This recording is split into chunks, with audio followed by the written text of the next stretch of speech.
G'day. Hello. Guess where we are? Bit obvious, isn't it? Just outside the front. Yeah, we'll have a bit of traffic noise as we talk. Yeah, I that'll be guess. interesting. Yeah. Yes. So today, what are we talking about, Stephen? Well, it's been an interesting week.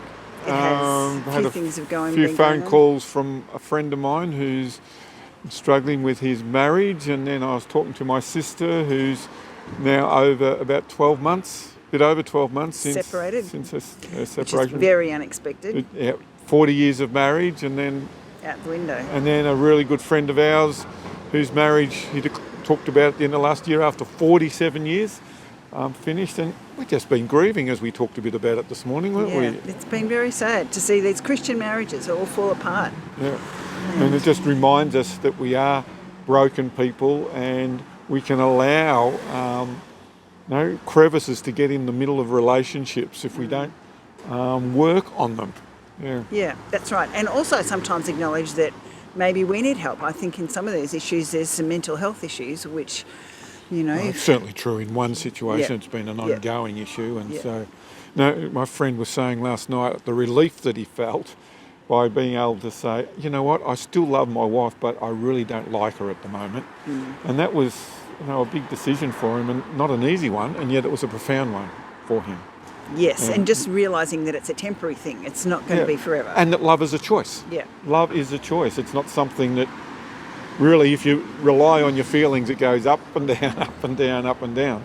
And we know people who have got broken relationships. We know people who are struggling in their relationships, and we know people who actually feel as if their marriage is going really well. I wonder where you are on that spectrum. Maybe even you're single and haven't had to even face these issues.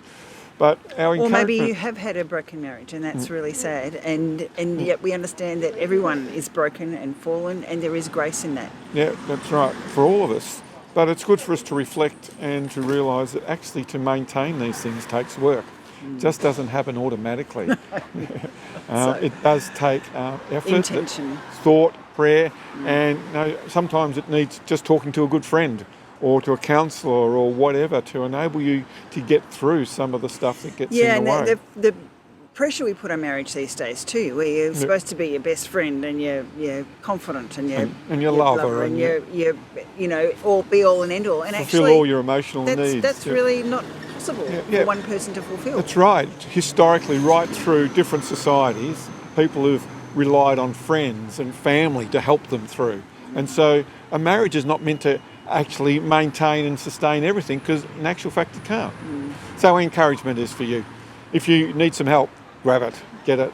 It's really important to try and hold on to the relationship. And we're really happy to talk to you about it too, if you want to, about any of those things. Yeah. Okay, Bye. catch ya.